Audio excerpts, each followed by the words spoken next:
Weather-wise is brought to you by Centex Roof Systems, your hometown roofer.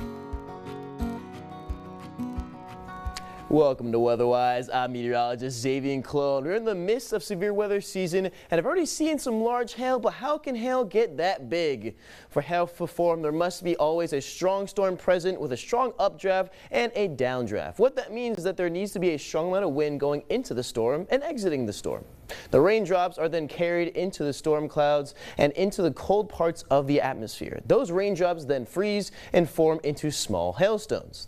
These small hailstones then get carried up and down inside the storm cloud. While the hailstones are in motion, they collide with supercooled water droplets in the cloud and gain size. This is how we start to see the larger hailstones, as some describe as small as a penny or as big as a grapefruit.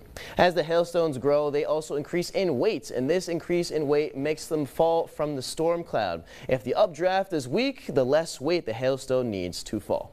Because of these conditions, hailstones range in size. The severe size starts at 1 inch in diameter, which is around the size of a quarter, and they can get all the way up to 4 inches, around the size of a softball. These hailstones can become very dangerous. If you have any other questions how hail is made or any other weather questions, email to me and they may be answered next segment of Weatherwise. In the studio, I'm meteorologist Zavian Colón.